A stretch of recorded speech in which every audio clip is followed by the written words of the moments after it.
2 கொரிந்தியர் 12ஆம் அதிகாரம் 9ஆம் வசனத்தை நாம் சேர்ந்து படிப்போம். அதற்கு அவர், என் கிருபை உனக்கு போதும், பலவீனத்தில் என் பலம் பூர்ணமாய் விளங்கும் என்றார். என் கிருபை உனக்கு போதும். இந்த 5வது மாதத்திலே முதல் நாளிலே உங்கள் எல்லாரையும் பார்ப்பதில் மிகுந்த மகிழ்ச்சி அடைகின்றோம். கர்த்தர் நல்லவராக இருக்கிறார். கடந்த 4 மாதங்களும் நம்மை கிருபையாக நடத்தி இந்த 5வது மாதத்தை தேவன் காணும்படி கர்த்தர் செய்திருக்கிறார். இந்த நாளில் கர்த்தர் நம்ம கொடுக்கின்ற ஒரு வார்த்தை என்னவென்று சொன்னால், என் கிருபை உனக்கு போதும். ஆமென். தேவனுடைய கிருபை நமக்கு போதுமானதாக இருக்கின்றது. இதுவரை நடத்தின கிருபை இனியும் நம்மை அழகாக சிறப்பாக நடத்த போதுமானதாக தேவனுடைய கிருபை இருக்கின்றது. நம்முடைய பலவீனத்திலே தேவனுடைய கிருபை பரிபூர்ணமாக விளங்குகிறது என்று சொல்லி பவுல் தன்னுடைய நிருபத்தில் எழுதியிருக்கிறதை நாம் பார்க்க ஆரம்பிக்கின்றோம். ஆகவே நன்றாக புரிந்து கொள்ள வேண்டும், தேவனுடைய கிருபை எப்போதும் நம்முடைய வாழ்வில் இருக்கிறது என்பதை மறந்துவிடக்கூடாது. கர்த்தர் நல்லவர், அவரை துதியுங்கள், அவர் கிருபை என்றும் உள்ளது என்று சொல்லி வேதத்தில் பார்க்கின்றோம். ஆகவே இங்கு இருக்கின்ற நாம் எல்லாரும் தேவனுடைய கிருபை கூறியவர்கள், தேவனுடைய கிருபையை பெற்றவர்கள். தேவனுடைய கிருபை என்றைக்கும் நம்முடைய வாழ்வில் இருக்கிறது என்பதை மறந்துவிடக்கூடாது. கர்த்தர் சொல்கிற ஒரு காரியம், என் கிருபை உனக்கு போதும்.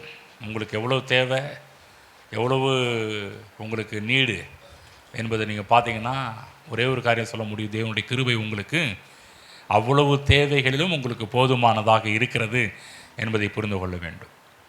இந்த நாளிலுமே கூட நாம் ஆசீர்வாதத்தை சுதந்திரிப்பதற்காக தேவன் வைத்திருக்கின்ற ஒரு சில காரியத்தை பேச இருக்கின்றோம். ஒரு 4 காரியங்களை உங்கள் மத்தியிலே பேச இருக்கின்றேன். நாம் ஆசீர்வாதங்களை சுதந்திரிக்க வேண்டும் என்று சொல்லி தேவன் விரும்புகின்ற ஒரு காரியங்கள் 4 விஷயங்கள். இதற்கு முக்கியமாக பார்த்திங்கன்னா ஒரு மனிதனுடைய வாழ்விலிருந்து தான் ஒரு சில காரியங்களை நம்ம என்ன பண்ண போகிறோம்னா தியானிக்க போகின்றோம். யாக்கோபு என்று சொல்லக்கூடிய ஒரு பக்தன் மனிதன் இந்த பூமியிலே ஆசீர்வாதங்களை விரும்பினவர்கள் ஏராளமான பேர் இருக்கிறாங்க. அதில் ஒரு விசேஷமான ஒரு ஆள் யாருன்னு சொன்னீங்கன்னா யாக்கோபு. ஆசீர்வாதங்களை விரும்பினவர், ஆசீர்வாதங்களை வாஞ்சித்த ஒரு மனிதன். அது மட்டுமல்ல, தாயின் வயிற்றிலே இருக்கும்போதே தேவனுடைய ஆசீர்வாதத்தை முதலாவது பெற வேண்டும் என்று ஒரு ஆசைப்பட்டவர். ஆகவே வாழ்க்கையில் மேலே வர வேண்டும், வாழ்க்கையில் முன்னுக்கு வர வேண்டும் என்று சொல்லி இந்த பூமியில் ஏராளமான மக்கள் விரும்புகிறார்கள். இன்றைக்கு ஒவ்வொருத்தரையும் எடுத்துக்கிட்டிங்கன்னா நிறைய கதையாக சொல்லுவாங்க. வாழ்க்கையில் எப்படிலாம் ஜெயிக்கணும், எப்படிலாம் மேலே வரணும், எப்படிலாம் முன்னுக்கு வரணும் என்கிற காரியத்தெல்லாம் சில பேர் பல காரியத்தெல்லாம் பேச ஆரம்பிக்கிறாங்க. இப்படி வரணும், அப்படி வரணும், அது அப்படி ஆகணும், இப்படி ஆகணும், நிறைய விஷயத்தெல்லாம் மக்கள் நம்முடைய மத்தியில் ஷேர் பண்ணுறதை பார்க்க ஆரம்பிக்கின்றோம். பொதுவாக இந்த பூமியில் ஒரு 3 காரியத்தை 4 காரியத்தை பேச போகிறோம். அதற்கு முன்பாக 3 விஷயத்தை பார்த்திங்கன்னா மக்கள் பயன்படுத்துகிறார்கள். எதற்கு பயன்படுத்துகிறார்கள்?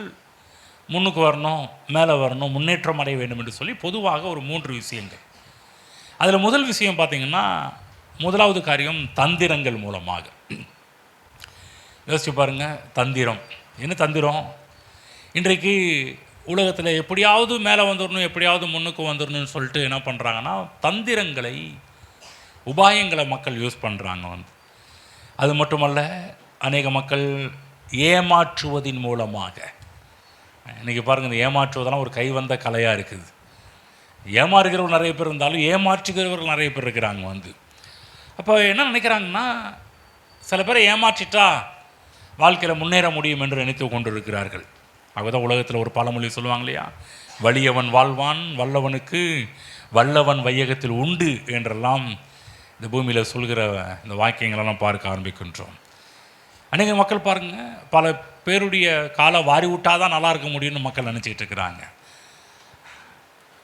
ஏராளமான மக்கள் அப்படி தான் நினைக்கிறாங்க. ஒரு சிலர் மட்டும் இல்லை, இந்த உலகத்தில் நிறைய மக்கள் ஏமாற்றுவதே வாழ்க்கையின் குறிக்கோளாக கொண்டிருக்கிறவங்களாம் எவ்வளோ பேர் இருக்கிறாங்க. அது மட்டுமல்ல, சிலருடைய வாழ்க்கையில் பொய்யான காரியங்களெல்லாம் சொல்லி அவங்கள கீழே தள்ளி இவங்க மேலே வரதெல்லாம் பார்க்க ஆரம்பிக்கின்றோம். சிலருடைய நன்மதிப்பு, சிலருடைய நல்ல குணங்களெல்லாம் கெடுக்கிறவர்கள் ஏராளமான பேர் இருக்கிறார்கள்.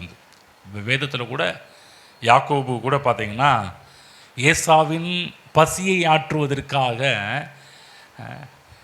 ஒரு பயிற்றங்கூழ் செய்து எப்படி சேஷ்டபுத்திர பாகத்தை ஏமாற்றி வாங்கினார் என்று சொல்லி வேதத்தில் நாம் படிக்க ஆரம்பிக்கின்றோம். ஏமாற்றுவதன் மூலமாக இல்லைங்களா? உலகத்தில் இருக்கிறாங்க. இதெல்லாம் ஒரு பிரின்சிபல், ஒரு கோட்பாடு போல் இருக்குது. இன்றைக்கி மக்கள் ஏமாற்றுவதன் மூலமாக எப்படியாவது மேலே வந்துடும் நினச்சிட்டு இருக்கிறாங்க. ஏசாவை போல, அதாவது யாக்கோபு போல அப்பாவுடைய ஆசீர்வாதத்தை பெறுவதற்காக ஏசாவை போல உடை உடுத்தி ட்ரெஸ் அணிந்து, இல்லைங்களா? ஏசா ரோமம் உள்ளவன் பாருங்கள், அந்த மாதிரிலாம் ஒரு ட்ரெஸ்ஸை அணிவித்து எப்படியாவது இந்த ஆசீர்வாதங்களை பெற்றுக்கொள்ள வேண்டும் என்று ஏமாற்றுத்தனமாக ஏமாற்றி ஆசீர்வாதத்தை சேஷ்டபுத்திர பாகத்தை பிடுங்கினதெல்லாம் நமக்கு தெரியும். அவைகளை நாம் வேதத்தில் படித்திருக்கின்றோம். இன்றைக்கு இந்த ஏமாற்றி வாழ்கிறவங்களுக்கு பார்த்திங்கன்னா வாழ்க்கையில் நிம்மதியே இருக்காது. சில பேர் நினச்சிட்டு இருப்பாங்க, சில பேர் ஏமாத்தினா வாழ்க்கையில் உயர்வுக்கு வந்துடலான்னு சொல்லிட்டு நான் சொல்கிறேன் பாருங்க, என்ன தான் ஏமாற்றி பொழைச்சாலும் நிம்மதி இருக்காது வாழ்க்கையில்.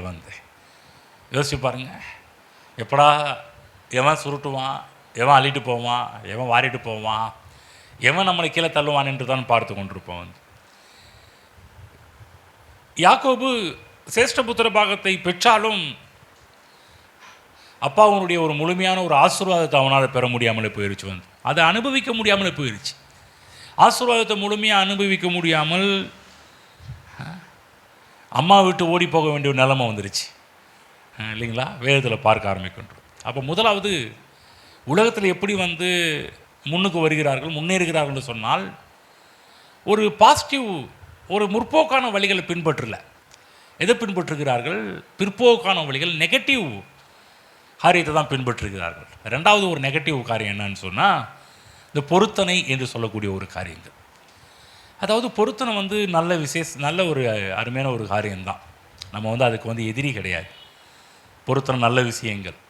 ஆனால் என்ன நடக்குதுன்னு சொன்னால் வேதத்தில் பார்த்தீங்கன்னா ஆதியாகமம் புத்தகம் 28ஆம் அதிகாரத்தில் இங்கே ஒரு பொருத்தனை நம்ம பார்க்க ஆரம்பிக்கிறோம். 28ஆம் அதிகாரம் 20ஆம் வசனத்திலிருந்து படித்து காமிக்கிறேன். 28:20ஆம் வசனத்திலிருந்து. அப்பொழுது யாக்கோபு, தேவன் என்னோடு இருந்து நான் போகிற இந்த வழியில் என்னை காப்பாற்றி உண்ண ஆகாரமும் உடுக்க வஸ்திரமும் எனக்கு தந்து என்னை என் தகப்பன் வீட்டுக்கு சமாதானத்தோடு திரும்பி வர பண்ணுவாரானால் கர்த்தர் எனக்கு தேவனாக இருப்பார். நான் தூணாக நிறுத்தினேன். இந்த கல் தேவனுக்கு வீடாகும். தேவரீர் எனக்கு தரும் எல்லாவற்றிலும் உமக்கு தசம பாகம் செலுத்துவேன் என்று சொல்லி பொருத்தனை பண்ணி கொண்டான். அதாவது நல்லா கவனமாக கேளுங்க, பொருத்தனை சிறப்பான ஒரு காரியம்தான், நல்ல ஒரு காரியம்தான். ஆனால் எப்படி போக ஆரம்பிச்சிருச்சுன்னா அது ஒரு பிற்போக்காக போக ஆரம்பிச்சிருச்சு. நல்ல விஷயம், வேதத்தில் நிறைய நல்ல விஷயங்கள்லாம் பார்த்திங்கன்னா கிறிஸ்தவர்கள் அதை பிற்போக்காகவே அணுக ஆரம்பிச்சிட்டாங்க. அது கொஞ்சம் கேர்ஃபுல்லாக இருக்கணும். எப்படி பிற்போக்காக இருக்கணும்னா தேவன்கிட்ட ஒரு பேரம் பேசுவது போல் மக்கள் அதை யூஸ் பண்ண ஆரம்பிச்சுட்டாங்க. பொறுத்தன நல்ல விஷயம், பேரம் பேசக்கூடாது. ஆண்டவரே நீ எனக்கு செஞ்சீங்கன்னா நான் உங்களுக்கு இப்படி பாறேன், நீங்கள் எனக்கு தந்தீங்கன்னா நான் உங்களுக்கு இப்படி பண்ணுறேன், நீங்கள் கொடுத்தீங்கன்னா ஒரு பேரம் பேசுகிறத பார்க்குறோம். டீல் நடக்கிறத பார்க்க ஆரம்பிக்கிறோம். நீர் எனக்கு அப்படி செஞ்சீங்கன்னா நான் உங்களுக்கு இப்படி செய்வேன் என்பது போல். இந்த காணிக்கை தருகின்ற விஷயத்தில் கூட யோசித்து பார்த்தீங்கன்னா அதில் ஒரு டீலிங்காக நடக்குது. என்ன டீலிங்? மக்கள் பார்த்தீங்கன்னா இது கொடுத்தீங்கன்னா ஆண்டவரே நான் உங்களுக்கு இதை தரேன், இது தரேன் என்று சொல்வது போல் அன்றைய நேரத்தில் பார்த்தீங்கன்னா நல்ல விஷயங்கள், பொருத்தனை நல்ல காரியங்கள், நல்ல விஷயங்கள், அது எடுப்பது தப்பு கிடையாது. ஆனால் நோக்கம் தவறுதலாக போயிடுச்சுன்னா எல்லாமே தவறுதலாக முடிந்து விட ஆரம்பிக்கும். அன்றைய நேரத்தில் இந்த பொருத்தனை கூட பார்த்திங்கன்னா லஞ்சம் கொடுப்பது போல் ஆயிடுச்சு. புரிஞ்சிச்சுங்களா? நல்ல விஷயம், அதை முற்போக்காக அணுக வேண்டும். ஆனால் சில மக்கள் கிறிஸ்தவங்க என்ன பண்ணுறாங்கன்னா ஒரு பிற்போக்கான வழிகளில் அதை அணுக ஆரம்பித்து விடுகிறார்கள். ஆகவே கொஞ்சம் கேர்ஃபுல்லாக இருக்கணும். பொருத்தனை இருப்பது நல்லது. பொருத்தனை அது சில வழிமுறைகள்லாம் தேவன் வச்சிருக்கிறாரு. அந்த வழிமுறைகளில் நம்ம பொருத்தனை இருப்பது தப்பு கிடையாது. ஆனால் பேரம் பேசுவதன் மூலமாக இதை கொடுத்தா தான் அதை கொடுப்பேன், அதை கொடுத்தா இதை கொடுப்பேன் அப்படின்ற ஒரு வழிகளிலே நம்ம பொருத்தனை இருக்கக்கூடாது, சரியான விதத்தில் இருக்க வேண்டும். இப்போ முதலாவது காரியம் சொன்னோம், ஏமாற்றி பிழைக்கிறது. எப்படியாவது முன்னுக்கு வரணும், ஏமாற்றுவது. ரெண்டாவது இந்த பொருத்தனை மூலமாக டெவலப் ஆகணும்னு மக்கள் நினச்சிட்டு இருக்கிறாங்க. மூன்றாவது விஷயம் பார்த்திங்கன்னா உழைப்பு. நீ நினைக்கலாம் உழைப்பு எப்படி நீங்கள் தப்பாக எடுத்துக்க முடியும் அப்படின்னு சில பேர் நினைக்கலாம். யாக்கோபனுடைய வாழ்வில் தன்னுடைய மாமனாருடைய வீட்டில் யாக்கோபு கடுமையாக வேலை செய்கிறத பார்க்குறோம். ரொம்ப ஹார்ட் ஒர்க் பண்ணுறதை பார்க்க ஆரம்பிக்கிறோம். இவங்களுடைய நினைப்பெல்லாம் என்ன அப்படின்னு சொன்னால், உழைப்பின் மூலமாக நம்ம முன்னேற முடியும் என்று தான் பெரும்பான்மையான மக்கள் நம்பி கொண்டிருக்கிறார்கள். நம்ம உழைப்பை தவறுன்னு நான் சொல்ல வரல, உழைப்பு தப்புன்னு நம்ம சொல்ல வரல. ஆனால் என்ன நடக்குதுன்னு சொன்னால், அந்த அநேக கிறிஸ்தவர்கள் பார்த்திங்கன்னா மாடு மாதிரி உழைக்கிறாங்க. இவ்வளோ தான் உழைக்கணும் அப்படின்னு கிடையாது பாருங்கள், அதுக்கு மேலேயே மிதமிஞ்சி உழைக்க ஆரம்பிக்கிறார்கள். அதாவது ஹார்ட் ஒர்க்கு நல்லது தான், ஒரு 8 மணி நேரம் ஹார்ட் ஒர்க் பண்ணுறது தப்பு கிடையாது. நம்ம அதிக நேரம் ஹார்ட் ஒர்க் பண்ணும்போது அதை ரொம்ப நாள் வாழ வேண்டியவர்கள் சீக்கிரத்திலேயே அவர்கள் மரணத்தை சந்திக்கிறவர்களாக மாறிவிடுகிறார்கள். அவருடைய பார்ட்ஸ் எல்லாம் வீக்காக போயிடுது. ரொம்ப நாள் இருக்க வேண்டியவங்க பாருங்கள், ரொம்ப நாள் இருக்க முடியல இல்லைங்களா? கடைசி நேரத்தில் பாருங்கள், நல்லா ஹார்ட் ஒர்க் பண்ணி நல்லா உட்காந்து சாப்பிட போகிற நேரத்தில் அப்போ தான் ஏதாவது வியாதி பலவீனங்கள் மற்ற எல்லாமே உள்ளே வர ஆரம்பிக்கின்றது. அநேக மக்களுடைய ஒரு ஃபார்முலா என்னென்னா, உழைப்பு உயர்வு தரும், முயற்சி திருவினையாக்கும் என்றெல்லாம் சொல்லுவாங்க. தப்பு கிடையாது. திரும்ப சொல்கிறேன், இவைகள் எல்லாமே பார்த்திங்கன்னா வேதத்தில் இருக்கின்ற வசனங்கள் அல்ல. முயற்சி திருவினையாக்கும் பைபிளில் போட்டிருக்குதா? உழைப்பே உயர்வை தரும் என்று சொல்லக்கூடியது பைபிளில் போட்டிருக்குதா? பைபிள் அது கிடையாது. ஆனால் பைபிளில் போடப்பட்டிருக்கு, கர்த்தரின் ஆசீர்வாதமே ஐஸ்வர்யத்தை தரும். அப்போ உழைப்பை தப்புன்னு சொல்கிறோமா? உழைக்க வேண்டும். ஆனால் அளவுக்கு அதிகமான உழைப்பு பிரச்சனைகளை கொண்டு போய் முடிச்சிடும். உழைக்க வேண்டும், உழைத்து முன்னேற வேண்டும். ஆனால் உழைப்பின் மூலமாக கடவுள் நம்மளை டெவலப் பண்ணுறது கிடையாது. கர்த்தருடைய ஆசீர்வாதம் நமக்கு ஐஸ்வர்யத்தை கொடுக்க ஆரம்பிக்கும். பைபிளில் பார்க்குறோம், ஏசா தன்னுடைய வாழ்வில் பார்த்தீங்கன்னா ஆதியாகமம் புஸ்தகம் 27ஆம் அதிகாரம் 40ஆம் வசனத்தை படித்து காமிக்கிறேன். இந்த இடத்துல இங்கே ஏசாவுடைய வாழ்வில் ஒரு பெரிய ஒரு இயக்கத்தை பார்க்குறோம். 27ஆம் அதிகாரம் 40ஆம் வசனம் படிக்கிறேன். உன் பட்டயத்தினால் நீ பிழைத்து உன் சகோதரனை சேவிப்பாய். நீ மேற்கொள்ளும் காலம் வரும்போதோ உன் கழுத்தில் இருக்கிற அவனுடைய நுகத்தடியை முறித்து போடுவாய் என்றான். யாக்கோபு பார்த்தீங்கன்னா,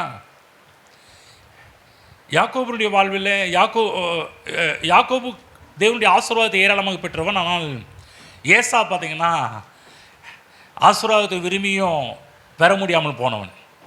அதுக்கு முன்னாடியே பார்த்தீங்கன்னா நமக்கு தெரியும், நல்லா ஒரு வேஷம் போட்டு எல்லா ஆசீர்வாதத்தையும் வாங்கிட்டார். இப்போ ஆண்டவரே, இப்போ அப்பா எனக்கு ஆசீர்வாதமே இல்லையான்னு சொல்லும்போது அப்போ தான் இதை சொல்கிறாரு, நீ உன் பட்டயத்தினால் நீ பிழைத்து உன் சகோதரனை சேவிப்பாய். நீ மேற்கொள்ளும் காலம் வரும்போதோ உன் கழுத்தில் இருக்கிற அவனுடைய நுகத்தடியை முறித்து போடுவாய் என்றான். இங்கே பார்க்குறோம் என்னன்னா, எதால் போராடுறது? பட்டயத்தால் போராடுறது அப்போ பிழைக்கிறது பார்த்திங்கன்னா வெட்டி, கொன்று, பிடுங்கி, பறித்து, ஏமாற்றி, இச்சித்து, போராடி இதெல்லாம் பார்க்குறோம். யுத்தம் செய்து, இதுதான் அவனுடைய வாழ்வாக இருந்துச்சு. ஏசாவுக்கு ஆசீர்வாதம் கிடைச்சாலும் ஏசாவுனுடைய லைஃப் முழுவதும் பார்த்திங்கன்னா போராட்டமாகவே இருந்துச்சு. இன்றைக்கி நம்ம பார்க்குறோம் இல்லைங்களா, ஏசாவுனுடைய சந்ததி, பல சந்ததிகள்லாம் இன்றைக்கும் போராட்டத்தில் தான் இருக்கிறாங்க. அப்போ கவனமாக கேளுங்க, யாக்கோபின் வாழ்வில் 3 விஷயங்கள்.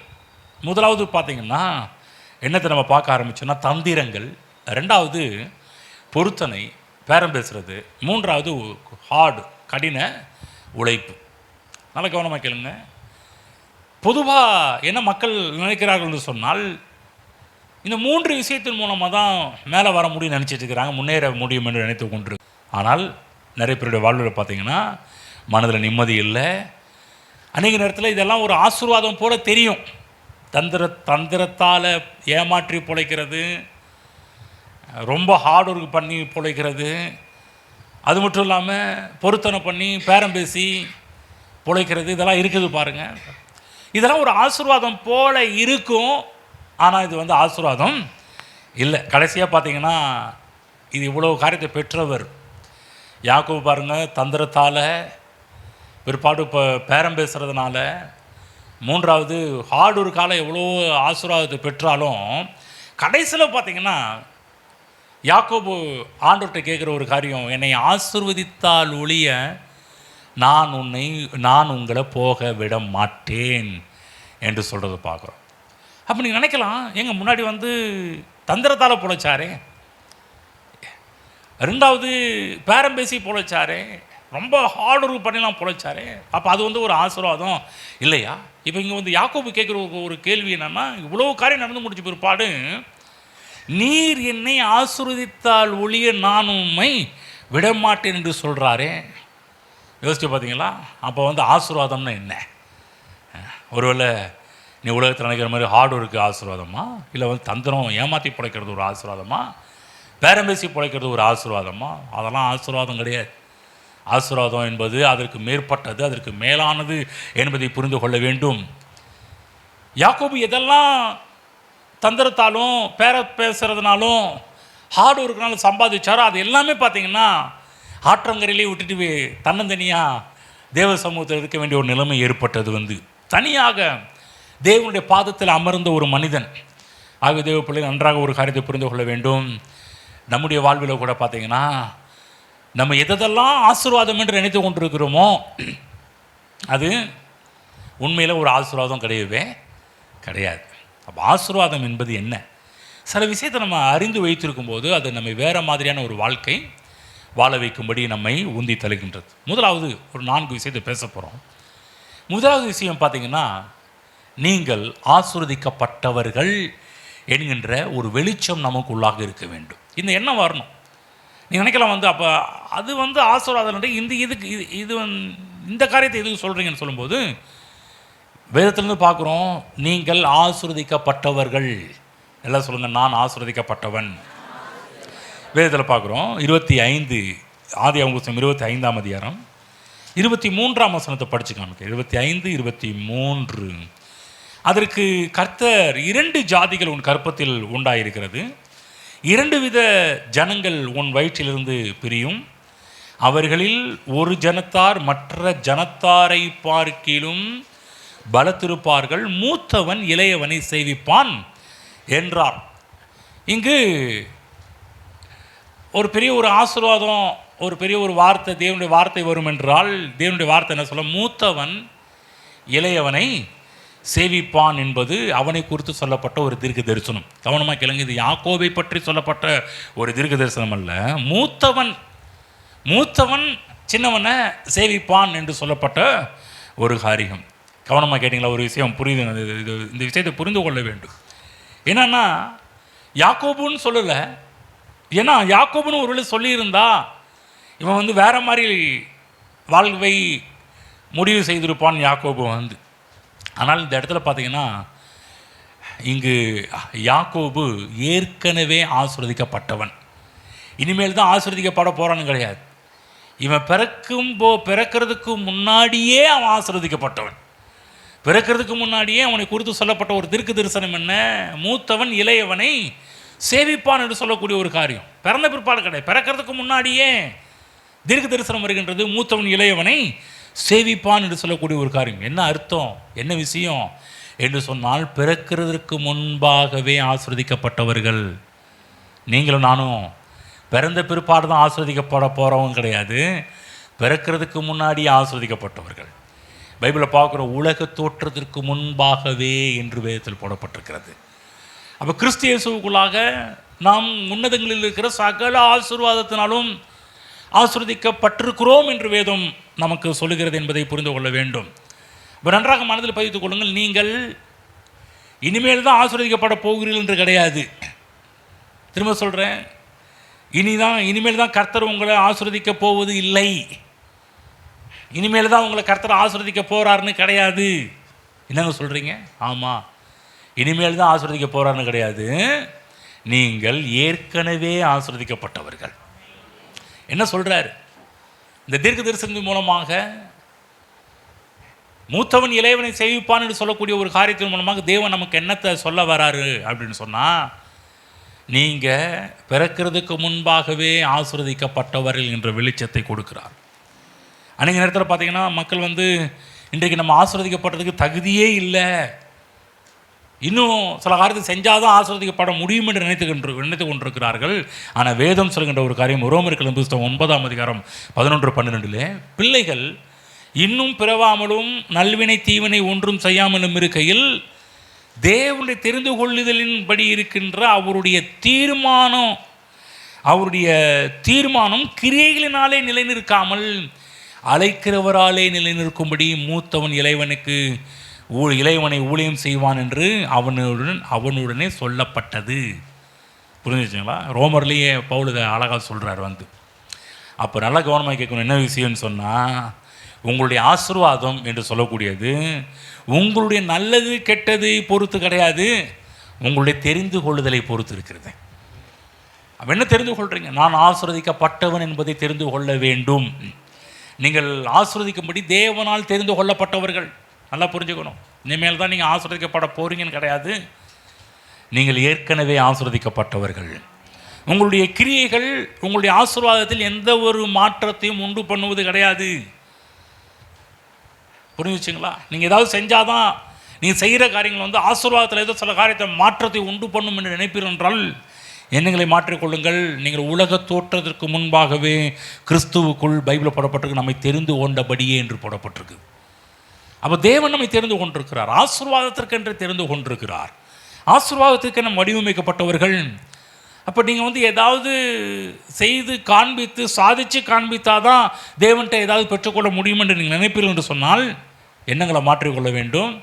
நீங்கள் ஏற்கனவே ஆசீர்வதிக்கப்பட்டவர்கள். புரிஞ்சுங்களா? ஏதாவது செஞ்சாதான், ஏதாவது பண்ணினாதான், ஏதாவது இப்போ ஒரு பெர்ஃபார்மன்ஸ் பண்ணி காமிச்சாதான் ஏதோ நம்ம வந்து ஆசீர்வதிக்கப்பட்டவர்களுக்கு காமிப்பார். அப்படி கிடையாது. வந்து நீங்கள் பெர்ஃபார்மன்ஸ் எல்லாம் பண்ணுறதுக்கு முன்னாடியே நீங்கள் ஆசீர்வதிக்கப்பட்டவர்கள். ஆமென். அதுதான் ஆபிரகாம் நிமித்தமாக ஈசாக்கு ஆசீர்வதிக்கப்பட்டது போல இயேசுவின் நிமித்தமாக இன்றைக்கு நீங்களும் நானும் ஆசீர்வதிக்கப்பட்டிருக்கிறோம். ஆமென். புரிஞ்சுங்களா? நீங்கள் நல்லவர்கள் என்பதனால ஆண்டவர் உங்களை ஆசீர்வதிக்கலை, அவர் நல்லவர் என்பதனால் தேவன் நம்மை ஆசீர்வதித்திருக்கிறார். புரிஞ்சுங்களா? முதலாவது நீங்கள் ஆசீர்வதிக்கப்பட்டவர்கள். ரெண்டாவது, நீங்கள் தேவனுக்கு பிரியமானவர்கள். இந்த எண்ணத்தையும் புரிஞ்சுக்கணும். முதலாவது நான் ஆசீர்வதிக்கப்பட்டவன் என்ற எண்ணம் நமக்குள்ளே எப்போது ஓடிக்கொண்டே இருக்கணும். திரும்ப சொல்கிறேன், இனிமேல் தான் கடவுள் உங்களை ஆசீர்வதிக்க போகிறாருன்னு கிடையாது. நீங்கள் ஏற்கனவே ஆசீர்வதிக்கப்பட்டவர்கள். ரெண்டாவது, நீங்கள் தேவனுக்கு பிரியமானவர்கள். அதாவது வேதத்தில் பார்த்தீங்கன்னா யாக்கோபு சம்பவத்தின் மூலமாக பார்க்கும்போது யாக்கோபு தன்னுடைய அப்பாவுக்கு பக்கத்தில் போகிறதுக்கு பயந்தார். ஏன் பயந்தார்? ஏனென்று சொன்னால் ஈசாக்குடைய கண்கள் மங்களாக போயிடுச்சு, பார்வை தெரியல. ஒருவேளை நம்ம வந்து இந்த அவங்க அம்மாவுடைய ரெபேக்காவுடைய வார்த்தை கேட்டு ரோமத்தோலெல்லாம் மேலே போட்டு ஒருவேளை பக்கத்தில் போய் ஒருவேளை அப்பா வந்து நம்மளை பார்த்து வந்து என்னடா இப்படி என்னை வந்து ஏமாற்றிட்ட, இந்த மாதிரி ஏன்டா போய் சொன்னேன் அப்படின்லாம் சொல்லி ஒருவேளை என்னை அப்பா சபிச்சிருவாரோ என்ற ஒரு பயம் இந்த யாக்கோபுக்குள்ளே அதிகமாக இருந்தது. ஒருவேளை தடவி பார்த்து நம்மளை கண்டுபிடிச்சிட்டா என்ன பண்ணுறது? அதாவது என்னென்னா, அப்பா நம்மை நேசிக்கவில்லை என்று நினைக்கும்போது கண்டிப்பாகவே யாரும் பக்கத்தில் போகவே மாட்டோம். அவர் நம்ம நேசிக்கிறார்னு தெரிஞ்சால் தான் பக்கத்திலே போவோம். அவர் உருன்னு கோவமா நம்ம மேலே ஒரு ஏதாவது சொல்லிட்டா என்ன பண்ணுறதுன்னு நினச்சிக்கிட்டு இருந்தோம்னா கண்டிப்பாக யாரும் பக்கத்தில் போகவே முடியாது. ஒரு விஷயம் கவனமாக கேளுங்க. இன்றைக்கு நாம் தேவனுடைய பிள்ளைகளாக இருக்கிறோம் என்பதை மறந்துவிடக்கூடாது. நாம் தேவனுக்கு பிரியமானவர்கள். எல்லாரும் சொல்லணும், நான் தேவனுக்கு பிரியமானவன். ஆமென். அதனால் பைபிள் போடப்பட்டிருக்கு, ஆதலால் நீங்கள் இரக்கத்தை பெறவும் ஏற்ற சமயத்தில் சகாயம் செய்யும் கிருபை அடைவும் கிருபாசனத்தனிலே தைரியமாக கிட்டி சேர கடவீர்கள் என்று வேதத்தில் போடப்பட்டிருக்கிறது. நம்மளுடைய பிள்ளையாக இருக்கிறோம், தேவனுக்கு பிரியமான பிள்ளைகளாக இருக்கிறோம் என்பதை புரிந்து கொள்ளுங்கள். வேதத்தில் லூக்கா புஸ்தகம் 3ஆம் அதிகாரம் 22ஆம் வசனத்தில் ஒரு வசனம் போடப்பட்டிருக்குது. இயேசு கிறிஸ்து ஞானஸ்தானம் பெற்று கரையேறின பொழுது வானத்திலிருந்து ஒரு சத்தம் உண்டாகி, நீர் என்னுடைய நேசகுமாரன், உம்மில் பிரியமாயிருக்கிறேன் என்று உரைத்தது. கவனமாக கேளுங்க. வேகத்தில் படிச்சுட்டேன், இப்போ மெதுவாக படித்தா உங்களுக்கு புரியும். இந்த இடத்துல போடப்பட்டிருக்குது, வானத்திலிருந்து ஒரு சத்தம் உண்டாகி நீர் என்னுடைய நேசகுமாரன், உம்மில் பிரியமாயிருக்கிறேன் என்று உரைத்தது. கவனமாக கேளுங்க, ஒரு விஷயம் சொல்கிறேன். இயேசு கிறிஸ்து இன்னும் ஊழியத்தை ஸ்டார்ட் பண்ணல. அப்போ தான் ஞானஸ்தானம் எடுத்து வெளியே வரார், கரையேறார் வந்து. கவனமாக கேளுங்க, இன்னும் ஊழியத்தை ஆரம்பிக்கவில்லை. ஊழியத்தை இன்னும் ஸ்டார்ட் பண்ணல, ஆனால் ஊழியத்தை ஆரம்பிக்கிறதுக்கு முன்பாகவே பிதாவாகிய தேவன் இயேசு கிறிஸ்துவை குறித்து சொன்ன ஒரு காரியம் என்று சொன்னால், நீர் என்னுடைய நேசகுமாரன். வானத்தின் ஒரு சத்தம் உண்டாக்கி, நீர் என்னுடைய நேசகுமாரன் உம்மில். கவனமாக கேளுங்க. ஊழியம் ஆரம்பிக்கிறதுக்கு முன்னாடியே பிதாவாகிய தேவன் இயேசுவை எப்படி பார்த்தார்? இவர் என்னுடைய நேசகுமாரன், இவரில் நான் பிரியமாயிருக்கிறேன். ஏதாவது ஊழியம் செஞ்சாதான் பிற்பாடு தேவன் வந்து ப்ரொமோஷன் கொடுப்பாரு, நம்மளை உயர்த்தி பேசுவார்னு கிடையாது. ஊழியம் பண்ணுறதுக்கு முன்னாடியே தேவன் நம்மளை எப்படி பார்க்குறாரு? நீங்கள் ஆசீர்வதிக்கப்பட்டவர்னு பார்க்குறாரு. ஊழியம் பண்ணுறதுக்கு முன்னாடியே தேவன் எப்படி பார்க்குறாருன்னு சொன்னால், இவர் என்னுடைய நேச குமாரன். கவனமாக கேளுங்க. இதில் ஒரு விஷயம் கொஞ்சம் மறைக்கப்பட்டிருக்குது. அதாவது அந்த வேத புத்தகத்தில் பார்த்தீங்கன்னா, மத்தேயு புஸ்தகம் 4ஆம் அதிகாரம் திருப்பிக் கொள்ளுங்கள். அதுலேருந்து ஒரு விஷயத்தை மட்டும் சொல்லிவிட்டு கொஞ்சம் வேகத்தில் கடந்து போகிறோம் பாருங்கள். மத்தேயு புஸ்தகம் 4ஆம் அதிகாரம் 4ஆம் அதிகாரம் திருப்பிக் கொள்ளுங்கள். நான் படிக்கிறேன், கொஞ்சம் கவனமாக கேளுங்க. 2ஆம் வசனம். அவர் இரவும் பகலும் 40 நாள் உபவாசம் இருந்த பின்பு அவருக்கு பசி உண்டாயிற்று. அப்பொழுது சோதனைக்காரன் அவரிடத்தில் வந்து, நீர் தேவனுடைய குமாரனே ஆனால் இந்த கல்லுகளை அப்பங்களாகும்படி சொல்லும் என்றான். அவர் பிரதியுத்தரமாக, மனுஷன் அப்பத்தினால் மாத்திரமல்ல, தேவனுடைய வாயிலிருந்து புறப்படுகிற ஒவ்வொரு வார்த்தையும் பிழைப்பான் என்று எழுதியிருக்கிறதே என்றார். கவனமாக கேளுங்க. இதில் முக்கியமான ஒரு விஷயத்தை நான் உங்களுக்கு சொல்லிக்கொள்ள விரும்புகிறேன். இதில் என்ன சொல்கிறான் பிசாசு? என்ன சொல்கிறான்னா, நீர் தேவனுடைய குமாரனே ஆனால், நீர் தேவனுடைய குமாரனே ஆனால். நீங்கள் நினைக்கலாம், எங்க இவர் தேவனுடைய குமாரன் தானே? பிசாசு சொல்கிறதுல என்ன ஒரு டவுட் இருக்குது? பிசாசு ஒரு சந்தேகப்படுற மாதிரி எந்த ஒரு காரியம் சொல்லலையே. நீர் தேவனுடைய குமாரன் தானே சொன்னா? கிடையாது. பிசாசு ஒன்றை மறைச்சிட்டான். பிசாசு ஒரு வார்த்தையை மறைத்து விட்டான். இயேசு தேவனுடைய குமாரன் அல்ல. பகவ சொல்லுங்க, இயேசு தேவனுடைய குமாரன் அல்ல. என்னங்க காலையிலேயே போட்டு மண்டையை போட்டு உடைக்கிறீங்களே? நல்லா சொல்லுங்க, இயேசு தேவனுடைய குமாரன் அல்ல. நீங்கள் அப்பயே தெரியும், ஏதாவது இந்த மாதிரிலாம் ஏட்டிக்கு போட்டியாக பேசி ஒரு வழி பண்ணிடுவார். சரி, இயேசு தேவனுடைய குமாரன் இல்லை. அப்போ என்ன குமாரன்? படிப்போம். 17ஆம் வசனம் 3:17.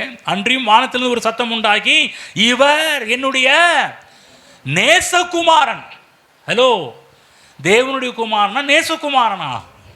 அவர் குமாரன் தான், ஆனால் தேவனுடைய குமாரன் என்று சொல்றதை விட நேசகுமாரன். சொல்ல நேசகுமாரன், சொல்ல நேசகுமாரன். அவ என்ன சொல்ல விடப்பட்டிருக்குன்னு சொன்னால், நேசம், பிரியம், பாசம் இது விடப்பட்டிருக்கிறது. எப்போதும் பிசாசு இந்த வார்த்தை தான் மறைச்சிடுவான். நீ தேவனுடைய, அதாவது சிம்பிளாக தேவனுடைய குமாரன் அதை எடுத்துக்குவான். இல்லைங்க, தேவனுடைய குமாரன் கிடையாது. அது மட்டும் இல்லைங்க, இயேசு தேவனுடைய குமாரனுக்கு மேலே ஒரு படி மேலே போய் அவர் நேசகுமாரன். ஆமென். புரிஞ்சுங்களா? தேவனுடைய குமாரன் தான், கரெக்டு தான். ஆனால் என்னத்தை மறைச்சி பிசாசு என்னத்தை மறைச்சான்னா, தேவனுடைய குமாரன் என்று சொல்வதை விட அவர் நேசகுமாரன், பிலவுட் சன். ஆமென். அவர் நல்லா புரிஞ்சுக்கணும். தேவன் அவர் நம்மளை பார்த்து சொல்கிறாரு, நீங்கள் ஏற்கனவே ஆசீர்வதிக்கப்பட்டவர்கள். அதே தேவன் நம்மளை பார்த்து சொல்கிறாரு, நீ தேவனுடைய குமாரன் மட்டுமல்ல, நீ தேவனுடைய நேசகுமாரன். ஆமென். இது இருக்கும்போது நம்முடைய வாழ்க்கையில் இருக்கிற எல்லா பதட்டங்கள்லாம் போயிடும். அவருக்கு பிரியமான பிள்ளைகள். இன்னும் சொல்லப்போனால் நேசகுமாரன் சொன்னால் என்ன அர்த்தம்னா, அவருக்கு பிரியமானவர்கள், தேவனுக்கு பிரியமானவர்கள். சொல்லுங்க, நான் தேவனுக்கு பிரியமானவன். ஆமென்.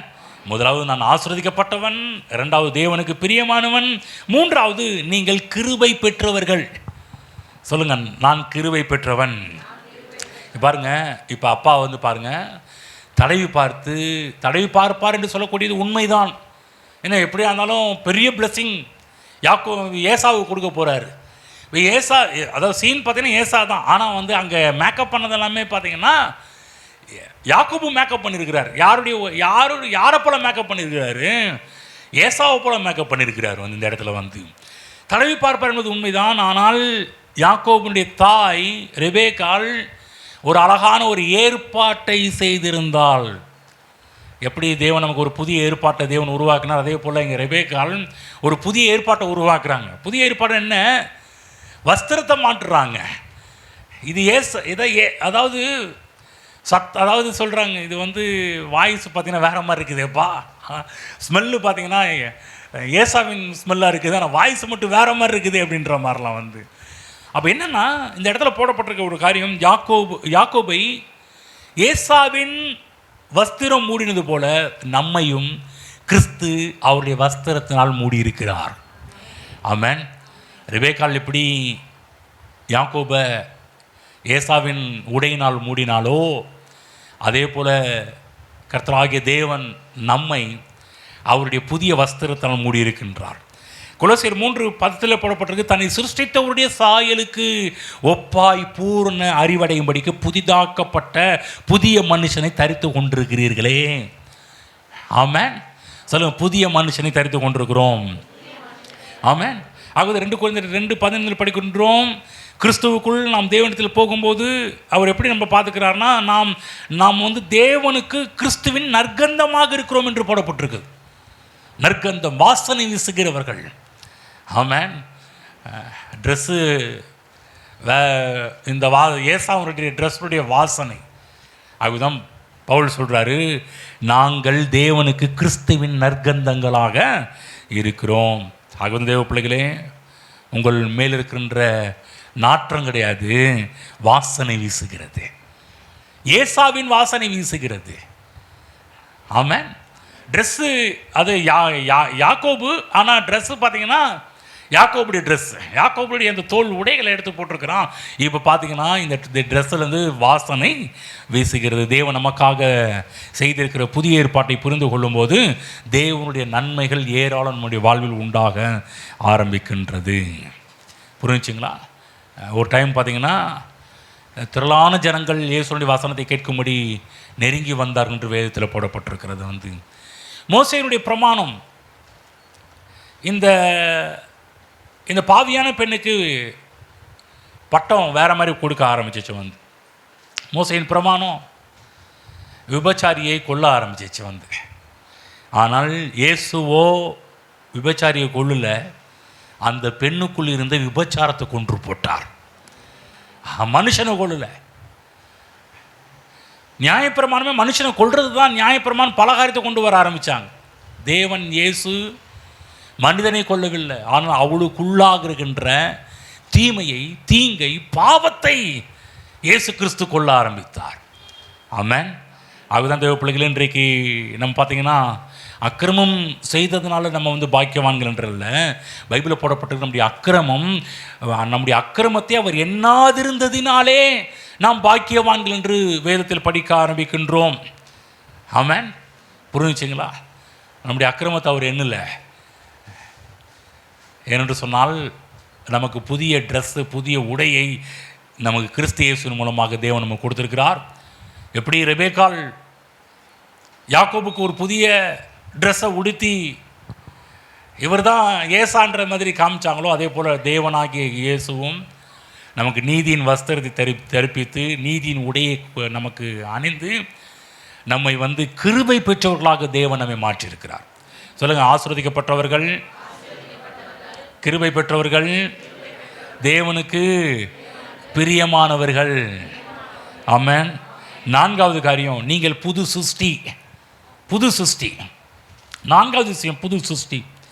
யாக்கோபு என்று சொன்னாலே அர்த்தம் என்னன்னா, காலை வாடுறவன் அர்த்தம். இன்னும் சொல்லப்போனால் ஏமாற்றுகிறவன் என்ற அர்த்தம். ஏன்னா அவனுடைய செயலை பார்க்கும்போதே அவனுடைய பெற்றோர்கள் அவனுக்கு கொடுத்த ஒரு பெரிய பெயராக இருக்குது. வந்து ஏமாற்றுகிறவன், காலை வாருகிறவன், ஒரு மோசமான ஒரு படத்தை தான் நம்ம பார்க்க ஆரம்பிக்கின்றோம். அதனால் யாக்கோபுடைய நடவடிக்கைகளும் வேறு மாதிரி தான் போக ஆரம்பிச்சிச்சு. வந்து ஆனால் இப்படி மோசமானவன், ஏமாற்றுக்காரனாக இருந்தவனை தேவன் புது சிருஷ்டியாக மாற்றிருக்கிறார். எப்படி என்று சொன்னால், ஆதியாகமம் 27:36 போடப்பட்டிருக்குது, அப்பொழுது அவன் பெயர் யாக்கோபு எனப்படுவது சரியல்லவா, இதோடு 2 தரம் என்னை மோசம் போக்கினானே என்று வேதத்தில் படிக்க ஆரம்பிக்கின்றோம். அப்போ என்ன அர்த்தம்னா, தேவனாகிய கர்த்தர் யாக்கோபுடைய பெயரை மாற்றி வைக்கிறார். என்ன மாற்றி வைக்கிறாரு? யாக்கோபு என்னப்படாமல் இஸ்ரவேல் என்னப்படும். ஆமென். யாக்கோபு ஏமாற்றுகிறவன், பித்தலாட்டக்கார பண்ணுறவன், காலை வாரி விடுறவன், அவன் பேரை கர்த்தர் எப்படி ஆக்கிட்டார்னா இஸ்ரவேல். சொல்லுங்க, இஸ்ரவேல். புது சிருஷ்டி, புது இனம், புது படைப்பாகவே தேவன் நம்மை மாற்றி விட்டார். ஆகணும் ஒரு கிறிஸ்துவுக்குள் இருந்தால் பழையவர்கள் ஒளிந்து போயின எல்லாம் புதிதாகின. ஆகவே நல்லா புரிஞ்சுக்கணும், இப்போ நம்ம ஆதாமின் சந்ததி அல்ல, நாம் இயேசு கிறிஸ்துவின் சந்ததிகள். புரியுதுங்களா? நீங்கள் ஆதாமுக்குள்ள என்னவா இருந்தீர்கள் என்பது முக்கியம் அல்ல, ஆனால் இன்றைக்கு கிறிஸ்துவுக்குள் நாம் என்னவாக இருக்கிறோம் என்பதுதான் மிக மிக முக்கியமான ஒரு காரியம். அப்போ நம்ம சொல்லணும், நம்ம பைபிளில் போடப்பட்டிருக்குது 1 யோவான் 4:17 போடப்பட்டிருக்குது.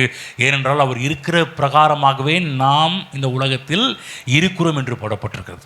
அப்படி என்னன்னா தேவன் நம்மை புதிய ஆலயமாக மாற்றியிருக்கிறார், புதிய வெளிச்சமாக மாற்றியிருக்கிறார், உப்பாக மாற்றியிருக்கிறார், நீதிமானாக மாற்றியிருக்கிறார், பரிசுத்தமானாக மாற்றியிருக்கிறார், தேவனுடைய பிள்ளையாக ராஜாக்களாக மாற்றியிருக்கிறார், ஆசாரியர்களாக தேவன் நம்மை மாற்றியிருக்கிறார், புதிய படைப்பாகவே தேவன் நம்மை மாற்றியிருக்கிறார்.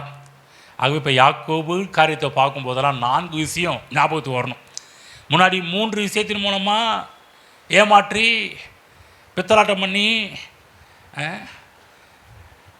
கொஞ்சம் ஹார்டு ஒரு காலம் முன்னுக்கு வரணும்னு பார்த்தான். ஆனால் ஒரு காலகட்டம் வரும்போது யாக்கோபு சொல்கிற, நீர் என்னை ஆசீர்வதித்தால் ஒழிய உம்மை விடமாட்டேன். கர்த்தர் அவனுடைய லைஃபையே மாற்ற ஆரம்பிச்சிட்டார். ஒரு 4 விஷயம். முதலாவது தோன்றினது என்ன? யாக்கோபு ஆசீர்வதிக்கப்பட்டவன், யாக்கோபு தேவனுக்கு பிரியமானவன், யாக்கோபு கிருபை பெற்றவன், யாக்கோபு புது சிருஷ்டியாக இருக்கின்றவன். ஆமென். எல்லாரும் சொல்லுங்கள், நான் ஆசீர்வதிக்கப்பட்டவன். புரியுதா? நீங்கள் ஆசீர்வதிக்கப்பட போறீங்கன்னு கிடையாது, ஆசீர்வதிக்கப்பட்டவர்கள். 2வது தேவனுக்கு பிரியமானவர்கள். புரியுதுங்களா? அந்த பிரியமானன்ற அதை புரிஞ்சுக்கிட்டாலே நம்ம எல்லா விதமான ஆக்கணி தீர்ப்புலேருந்து வெளியே வர ஆரம்பிச்சிருவோம். பயம் அங்கே இருக்கவே இருக்காது. எந்த அளவுக்கு தேவனுக்கு பிரியமானவர்கள் தேவனுடைய அன்பை புரிந்து கொள்கிறீர்களோ, அன்பு பயத்தை புறம்பே தள்ளும் என்று போடப்பட்டிருக்குது. புரியுதுங்களா? அப்போ தேவனுக்கு பிரியமானவர்கள், நேசகுமாரர்கள். 3வது கிருபை பெற்றவர்கள். 3வது புது சிருஷ்டி, புதிய இனமாகவே தேவன் நம்மை மாற்றியிருக்கிறார். நம்முடைய பேரை எல்லாவற்றையும் மாற்றி இஸ்ரவேலாக மாற்றிவிட்டார். இனிமேல் நீங்கள் யாக்கோபு இல்லை. நிறைய பேர் யாக்கோபுன்னு யாரோ பேரை வச்சாலும் கொஞ்சம் மாற்றிக்கங்க. ஜேக்கப் கிடையாது, நீங்கள் இஸ்ரேல் சொல்லுங்கள். இஸ்ரவேல் ஏழுன்னு இருப்போம். கர்த்தர் கொடுத்த வார்த்தைகளை கரண்டி செலுத்துவோம். ஹல்லேலூயா. கர்த்தர் சொல்கிற, என் கிருபை உனக்கு போதும். இந்த கிருபை இருந்தாலே நம்முடைய வாழ்வில் நாளுக்கு நாள் முன்னேற்றத்தை பார்க்க ஆரம்பிப்போம். ஒரு நாளும் மறந்து விடக்கூடாது. இனிமேல் தான் நீங்கள் ஆசீர்வதிக்கப்பட போறீங்கன்னு அப்படி பிலீவ் பண்ணாதீங்க. நீங்கள் ஏற்கனவே ஆசீர்வதிக்கப்பட்டவர்கள், நீங்கள் ஏற்கனவே தேவனுக்கு பிரியமானவர்கள். பாருங்கள், ஊழியம் செஞ்ச பிற்பாடு தான் ஏதாவது செஞ்சால் தான் நம்ம பாசத்தை ஆனால் இயேசு கிறிஸ்து பிதாவாகிய தேவன் இயேசு கிறிஸ்து ஊழியம் பண்ண பிற்பாடு தான் பாசத்தை காமிக்கல, அதுக்கு முன்னாடியே பாசத்தை காமிக்கிறார். இவர் என்னுடைய நேசகுமாரன். 3வது கிருபை பெற்றவர்கள். 4வது புது சிருஷ்டியாய் மாற்றப்பட்டவர்கள். காரங்களை விடுத்து நன்றி செலுத்தும். ஸ்தோத்திரம் பிதாவே, இன்றைய எங்களோடு பேசுகிறபடியாக நன்றி செலுத்துகிறோம். எங்கள் கண்களை திறந்தபடியாக நன்றி செலுத்துகிறோம். ஆண்டவரே, நாங்கள் தந்திரங்களால் நாங்கள் சில காரியத்தை செய்கிறதுனால, ஃபோர்ஜரி பண்ணுறதுனால, நாங்கள் கொஞ்சம் ஹார்ட் ஒர்க் பண்ணுறதுனால நாங்கள் ஆசீர்வதிக்கப்பட்டவர்கள் என்று அல்ல ஆண்டவரே. நாங்கள் ஏற்கனவே ஆசீர்வதிக்கப்பட்டவர்கள். ஹல்லேலூயா. கிறிஸ்து இயேசுவுக்குள் உன்னதங்களில் இருக்கிற சகல ஆசீர்வாதத்தினால் மீது எங்களை ஆசீர்வதித்திருக்கிறதே. இந்த 5வது மாதத்தில் இப்படிப்பட்ட வெளிப்பாடுகளோடு இந்த மாதத்தில் காலடி எடுத்து வைக்கட்டும் ஆண்டவரே. ஆசீர்வதிக்கப்பட்டவர்கள் என்ற எண்ணத்தோடு பிரயாணத்தை ஆரம்பிக்கட்டும். அது மட்டுமல்லாமல் பிரியமானவர்கள், நேச பிள்ளைகள் என்ற எண்ணத்தோடு இந்த 5வது மாதத்தில் காலடி எடுத்து வைக்கட்டும் ஆண்டவரே. கிருபை பெற்றவர்கள் என்ற வெளிச்சத்தோடு காலடி எடுத்து வைக்கட்டும். புது சிருஷ்டி, புதிய இனம், இஸ்ரவேலாக நீர் மாற்றியிருக்கிறது. அப்படிப்பட்ட எண்ணத்தோடு நம்முடைய பிள்ளைகள் தங்களுடைய இந்த 5வது மாதத்திலே காலடி எடுத்து வைக்கட்டும் என்று ஆஸ்வதிக்கின்றோம். தேவனுடைய கிருபை தாங்குவதாக. என் கிருபை உனக்கு போதும் என்று சொன்னீரே, அந்த கிருபையினால் ஒவ்வொரு நாளும் நாளுக்கு நாள் பலப்படுத்தப்படட்டும் ஆண்டவரே. நாளுக்கு நாள் கிருபையின் மேல் கிருபையை பெறட்டும் ஆண்டவரே. ஹல்லேலூயா, ஹல்லேலூயா. ஸ்தோத்திரம் ஆண்டவரே. இந்த 5வது மாதத்திலே, கிருபையின் மாதத்திலே நம்முடைய பிள்ளைகள் பெற்று வாழட்டும் என்று நம்முடைய பிள்ளைகளை ஆசீர்வதிக்கிறோம். என் கிருபை உனக்கு போதும் என்று சொன்னீரதற்காக என்று செலுத்துகிறோம் ஆண்டவரே. கிருபையின் மாதத்திலே கிருபை நாட்களாக நம்முடைய பிள்ளைகளுடைய நாட்கள் முடியட்டும் என்று ஆசீர்வதிக்கிறோம். இயேசு கிறிஸ்துவ நாமத்தில் பிதாவே, ஆமென்.